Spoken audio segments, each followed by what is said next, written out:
We've got a small group today, which is good. It means that if there's any questions as we're going along, or if folks want to ask anything, feel free to speak up. By way of introduction, my name is Josh Ablett. I'm a VCSO, and my co-founder in ChaosTrack, Pramod, should also be on the line. Hold on one second. I just need to get the Zoom window up in a place where I can see it. And then we'll jump in. That is not the place where I want it to be. Good. Okay. Yeah, so as we go along, please feel free to either come off mute and interrupt with questions, or I'll try to do my best to keep an eye on the chat window as we go along. Really only planned 25 or 30 minutes of presentation, so we should have plenty of time for questions at the end as well. Max is saying that he has no sound. Are others experiencing that as well? I can hear you loud and clear.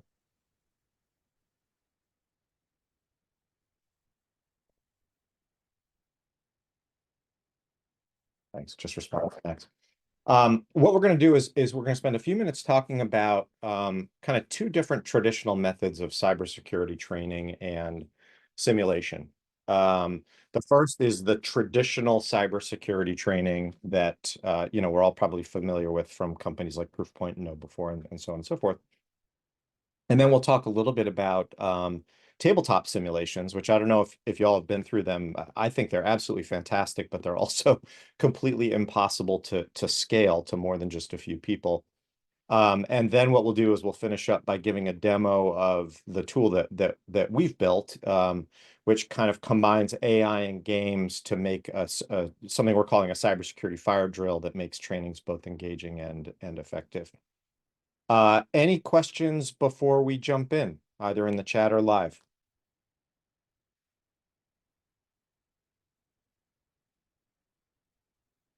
Okay, great. So what kind of webinar presenter would I be if I didn't have a few pull quotes for you? And I have three quick ones here. Love this CSO article talking about how the typical awareness, and you guys know what I mean when I talk about the typical awareness training, right? It's kind of the boring videos or click through presentations followed by the frankly kind of silly quizzes at the end. People have just kind of become numb to them. I think a lot of people view them as a waste of time, and they just kind of go through them because they have to, and it's pretty boring. I thought this study from ISACA from last year was fantastic.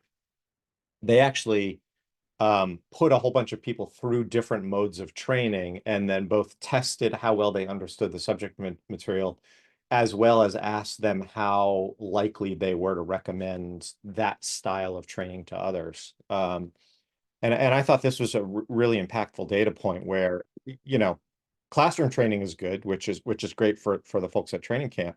But also board games and escape rooms and kind of interactive simulations were definitely a lot more effective. And I really like this data point of, if people enjoy it, they learn better, right? Which is common sense, but is certainly not what we as an industry are doing. And this is a little dense, but I thought this was a pretty interesting data point as well.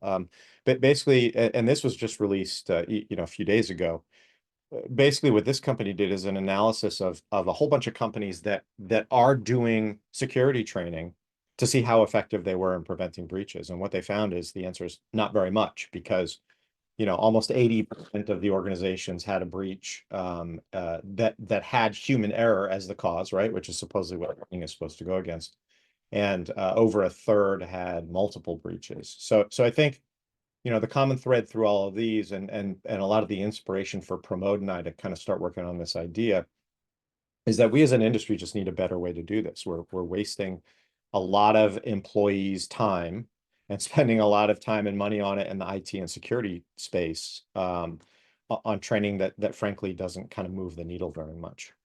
Now, I don't know if you guys have all seen this because I'm not sure of your backgrounds. My background is I've Worked in large companies. I've been a CISO. Most recently, I've worked as a virtual CISO for about 100 different companies. CISO is a Chief Information Security Officer. Folks don't know the acronym. Um, Yeah, I see that and I have PTSD looking at the know before yeah, reports console. exactly, exactly. Who was that speaking up? Sorry, it's Tom. And I've run know before campaigns for multiple nonprofits and small businesses for like the past, 7 or 8 years. So Yeah, yeah, and I cringe looking at this. you probably have the same thing as me, Tom, where it's like, okay, great. We've trained nearly 200 people. I'm their CISO. I want to know, do they understand email spoofing? And I have no idea, right? All I know is that 69% of them completed it and passed the silly little quiz at the end. So, I understand that this checks a compliance box and it's something that we all need to do. Um, but Tom and I, if not others, it's maddening because you can't do anything with this information.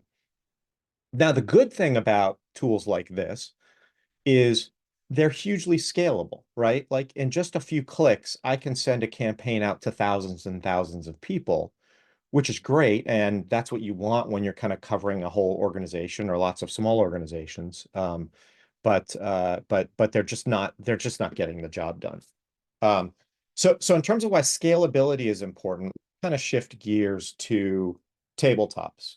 Um, you, you know, I'm assuming that at least some of you have been through tabletop exercises. I don't know if anyone has any experiences that they want to share themselves.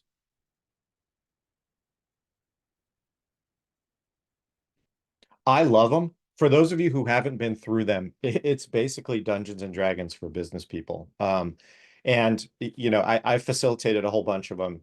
I give the business people a scenario, and then we just talk through what steps the company would take. And the reason I love them is outside of a breach, I've never seen something that gets the executive team more fired up about security.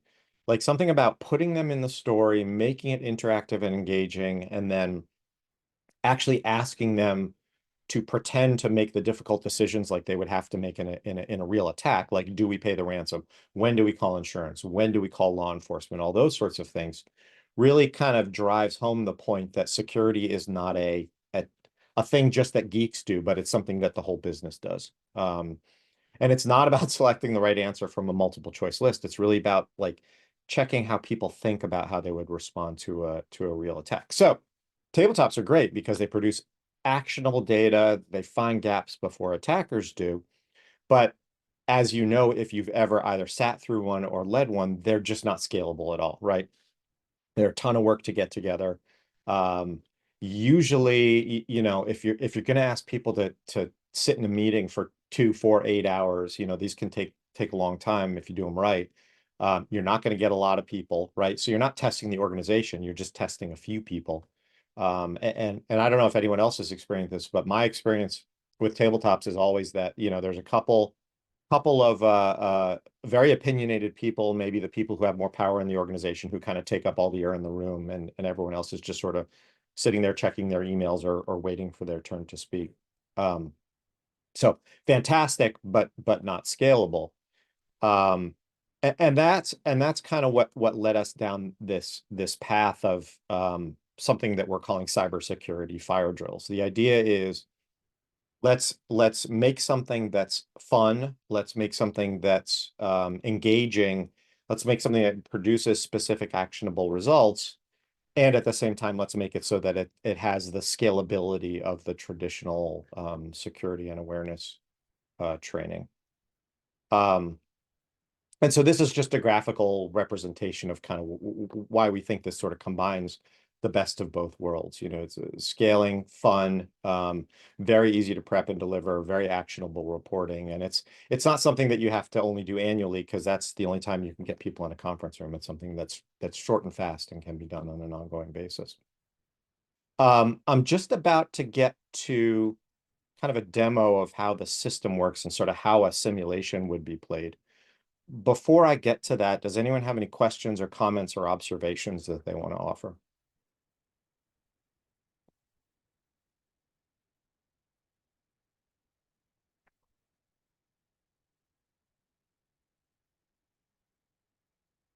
Okay.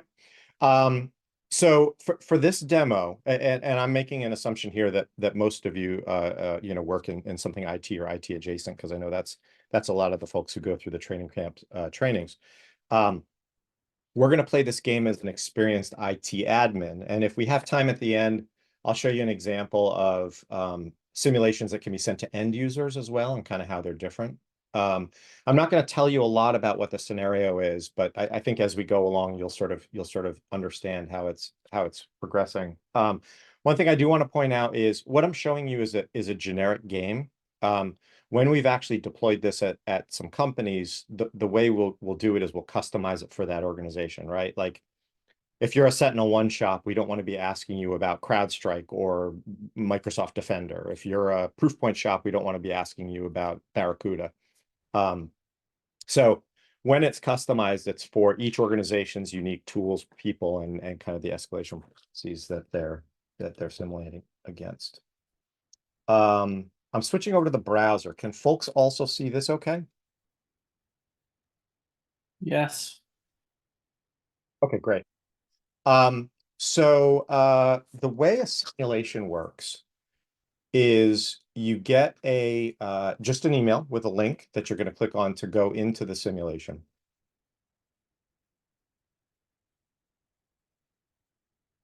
And when you first join, it's going to give you a little bit of a tutorial in how to play the game. Not sure why it's not loading. It's usually pretty fast.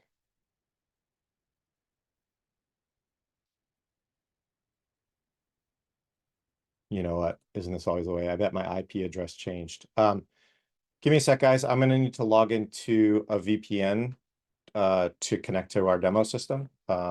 If my network drops, I'll rejoin very quickly.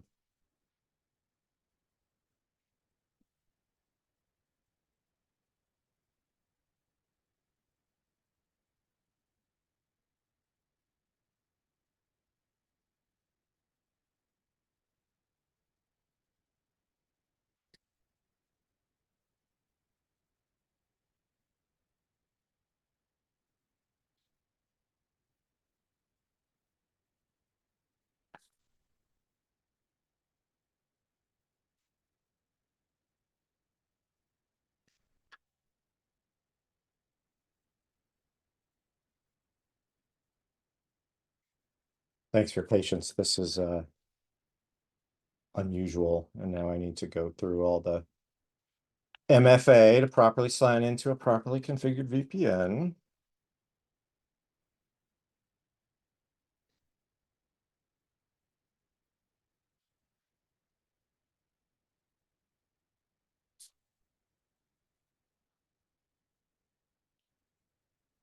While we're waiting for me to get logged in, any have any folks on the call been through tabletop exercises? I love hearing stories about other companies who have been through them and kind of what they've learned or not.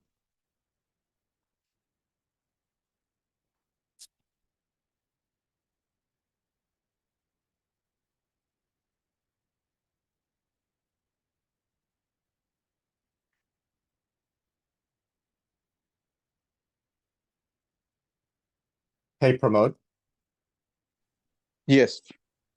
are you able to log into the demo environment? I'm having lots of connection problems here. Let me check.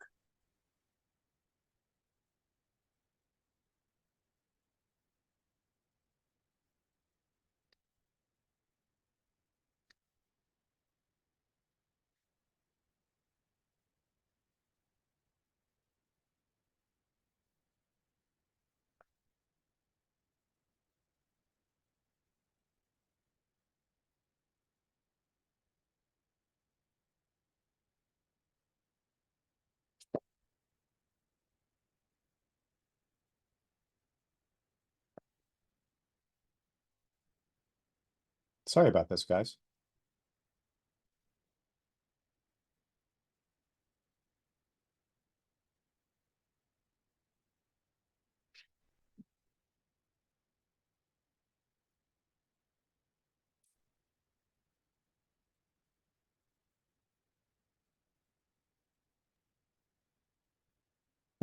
Tom, you're very kind.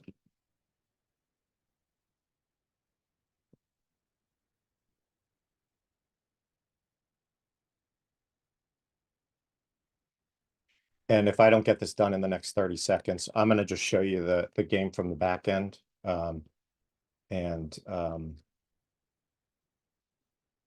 we can proceed from there. In fact, why don't I do that while I'm continuing to troubleshoot, because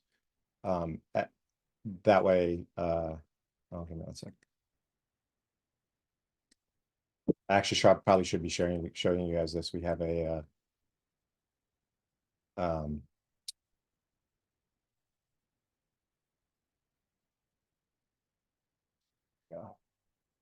this is our hey, if your email link expires, then they can still get in and play the simulation. Let's see if it works this time.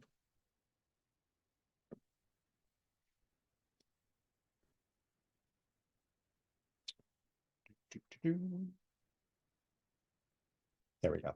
Okay. So you log in, you get a tutorial about how to play the game. You know, probably most people are going to skip this. But then what you're faced with, and you can take a second to read this right here, is you guys can see my screen, right? I can see your screen. Okay, great. What you get when you log in is you get it's just like a tabletop, right? You get a very vague sort of, hey, this weird thing is happening. You don't even know whether it's a security issue or an operational issue or something like that.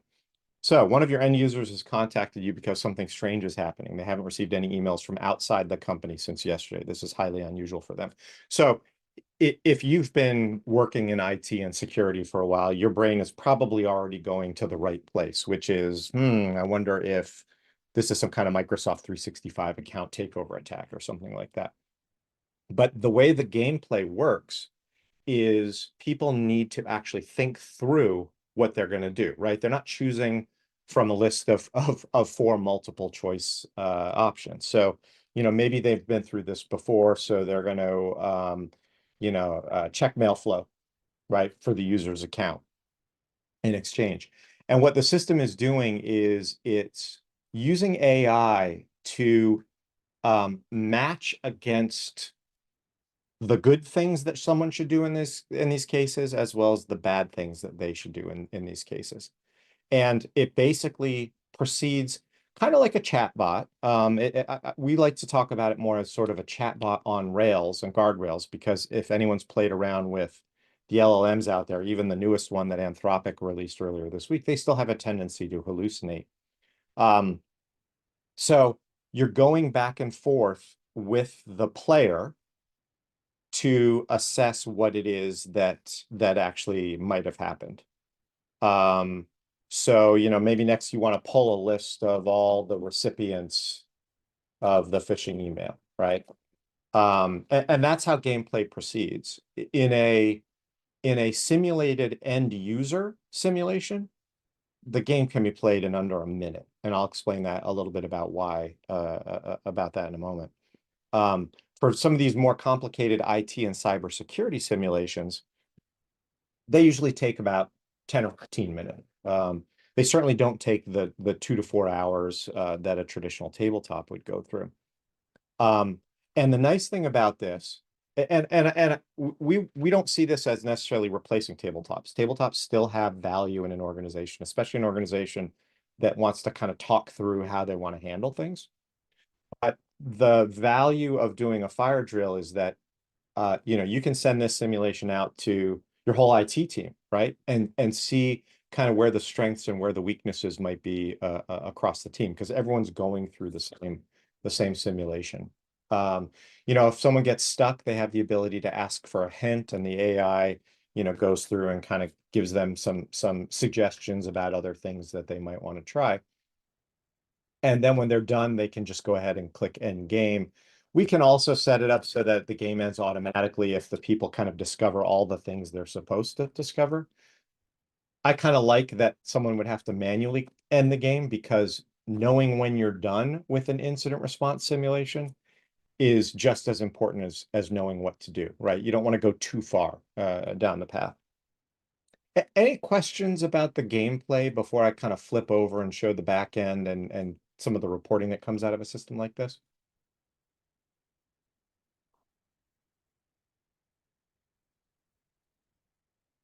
And I'm sorry, let me get back to the chat window. Tom, can you present images, video, or audio files as part of the gameplay or just text? Yes. We can do images and animated images now, and our plan is to do video and audio next year. But yeah, absolutely. And I think in this example, if memory serves, we actually have a screenshot in the forwarding rules. Yeah, there you go. And you can just click on it to take a look at what it actually looks like. And that's actually an important point, right? The point of this is not to teach you how to check forwarding rules. The point of this is something weird has happened, and do you know the steps to take in response? So that's kind of the level that this is focused at. Flipping over to the back end, I want to quickly show you a couple of examples, and then I definitely want to leave some time for questions and comments. This is a pretty interesting backstory. The two examples are going to show you are live data. It's been anonymized, and we have permission from the clients to use it. This first one I'm going to show you, a 5,000 person company had just rolled out a new incident response policy. And it was very detailed, and their CISO had flown around the world for 3 weeks, training all their field offices with all the IT people on the new incident response policy. And then he came back home and a few weeks later used a cybersecurity fire drill to test how well the organization really understood what was going to be happening. And unfortunately, the answer is not very well. They actually did pretty poorly in this simulation. This is the reporting backend, in case that's not clear. Here's where this becomes really actionable intel. So, each IT person who participated in the simulation, it maybe took them 10 minutes, right? It's something that they could do in between their other work. But first off, they have the ability to see kind of how each individual person did. So poor Noah here honestly didn't even try all that hard, right? Requested a hint right away. Did a couple of tests, which are good. Like, it's always good to kind of check things out, and then went ahead and opened a security incident in ServiceNow. And there's just a ton of stuff that Noah had been trained to do that Noah did not do.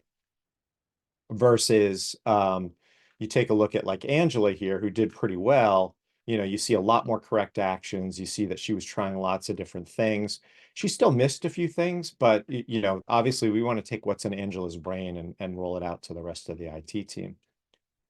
What I, as a CISO, love is, okay, we just trained all of our people on quarantining the computers using CrowdStrike, and 10 of them didn't bother to do it, right? So now what we're able to see, and this is so important from an incident response perspective, because as you know, in incidents, minutes mean everything.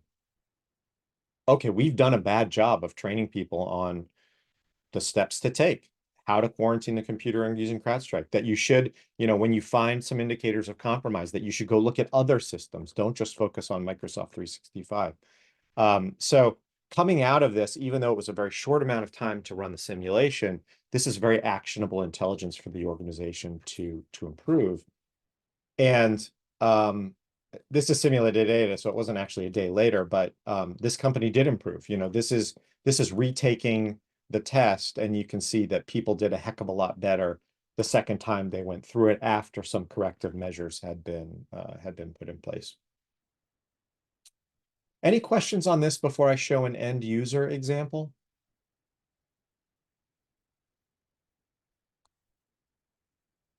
Okay. And I did promise to try and wrap up at about half past the hour so that we do have time for questions or discussion. So this is the end user example. And this is quite different. This organization did very, very well. This was the CEO of a software company. And the CEO was worried that his team might not, the end users on his team, this isn't an IT simulation. The end users on his team might not know what they're supposed to do if something weird happens.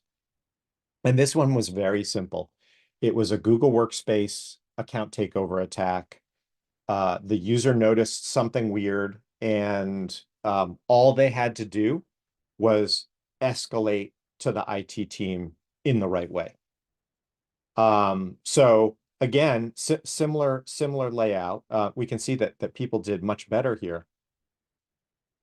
And if I go down to the best and the worst performances, I'll pick on Lily here. You can see that these are, we all know users just sometimes do weird stuff, right? When they're responding to something strange or responding to anything out of the ordinary.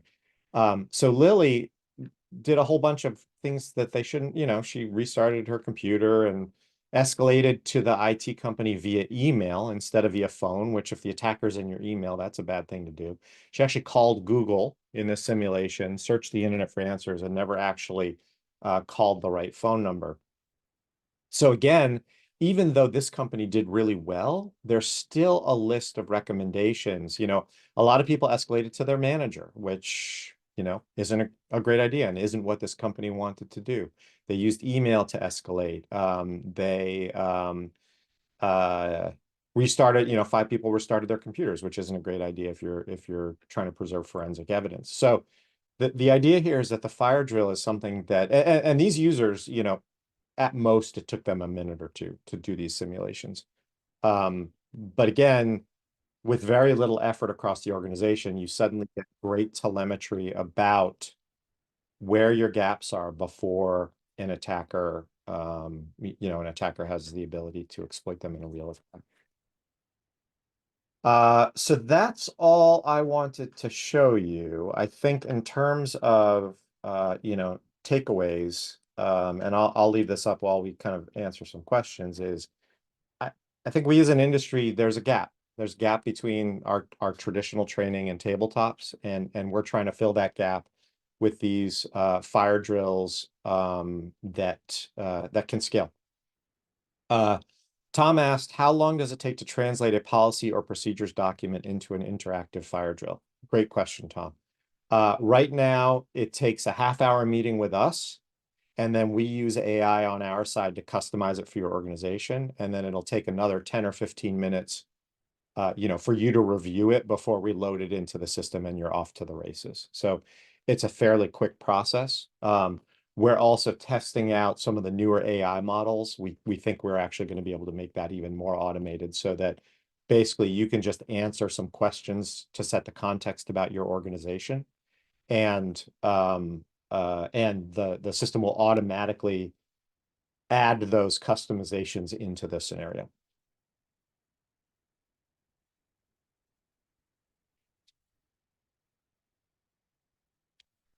What other questions or observations do folks have?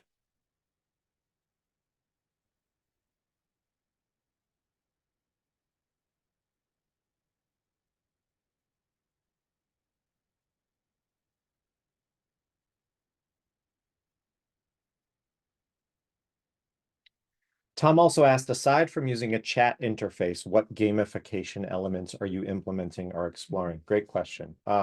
So one thing we'd like to do next year, and this is adjacent to your question, is we'd love to, instead of having the chat be on a website, maybe integrate the chat into like Slack or Teams, so that it's kind of meeting people where they are. The other thing that we're planning for 2025 is we want to kind of start doing this more as contests, creating leaderboards where like the folks on this call, could all go through one of these simulations and get bragging rights the other side out of the other side in terms of who does the best on the simulation. And by the way, I should mention this, we do have a free trial. We can send you one of these simulations and you can just play around with it and see see how you do and see how you score, and maybe you'll learn something from it at the same time. The other gamification elements, oh shoot, I was going to mention one more thing, but now it's slipping my mind. I'll come back to that.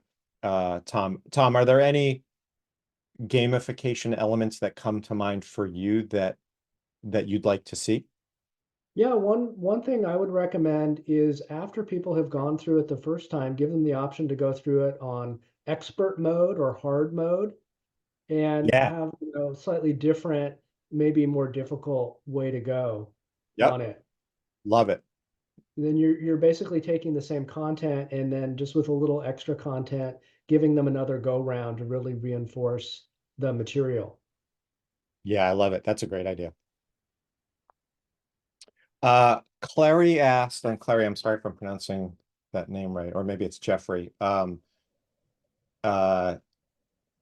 Taking a look at what other simulations are in the platform. So when you set up a new game, you choose, when you get access to the system, you would not see this full list. You would see only the list of scenarios that are approved for use for your organization. We have things built for a lot of common attacks. You can see a few of them here. Account takeovers. We have some ransomware scenarios built as well. But the important, and then to set up a game, you just kind of go here and answer some questions and you're off to the races. But the important point here is the simulations, because they're customized, and this is an internal tool that we use for kind of building the custom scenario using AI. Because each scenario is customized, you're not limited to just the ones we've seen before. We can even take, a news story about an article, an article about an attack that recently happened and turn that into a scenario fairly quickly. So great question, but you're not limited just to what we already have in the system. And in fact, oftentimes clients will ask us to build something that we've never seen before, and the cost for that is the same as if you just did it using one that we already had.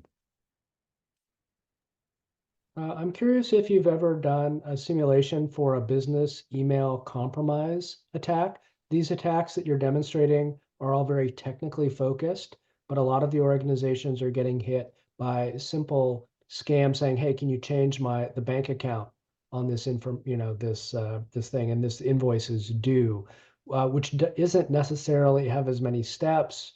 It does fall under policies and procedures for the organization, but maybe not so technical as like, okay, go and do this in Microsoft. These are end users. Do you have any examples for those kinds of users? We don't have examples because most of our clients so far have been, more on kind of the IT and security side. But it's something that Pramod and I have talked about a number of times, and it would be so easy to just whip that together, right? And the end user simulations are very simple to build and release. And really the work that we do with you when we're setting this up, and this might be interesting to anyone who's just kind of planning a tabletop or planning their own manual simulation, is we collect enough context about the organization to build something that would be truly realistic that might happen in the company. And we start with the, okay, the call is coming from inside the house. We start with the what's the weird thing or the suspicious thing that happened. So in a business email compromise case, the weird thing that happened wasn't the business email compromise. The weird thing that happened would likely be, one of your trusted vendors calls you and asks you why you haven't paid their invoice yet. And you go back and you look at your records and you realize you paid it 2 weeks ago. And then you're testing, in this case, the finance department's ability to really think about, okay, why would someone not have received the invoice? And then you're building a story over time to reveal that it was in a business email compromise attack.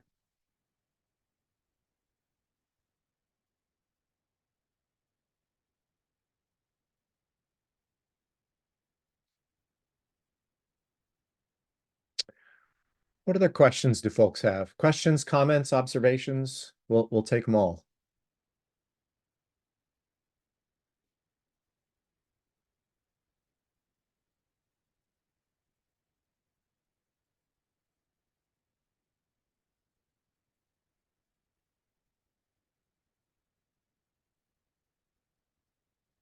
All right. Well, if there's nothing else, again, if you would like to go through a quick trial in your own organization, please feel free to reach out to us. And we'll set you up. No obligation. You know, you don't need to sit through a sales call or anything like that. It could just be interesting. And feel free to reach out at any point if you ever see a need for something like this in your own organization. Pramod, anything to add before we wrap? No, yeah, as Josh said, just reach out to us either through our website or through this email, and we can quickly set up a free trial. And if you have a specific example, I think Tom had the business email compromise, maybe for the end user as opposed to IT folks. So yeah, if you have any such examples, please also let us know. Happy to also try those for you. Thank you. Awesome. Thanks, everyone. Have a good day.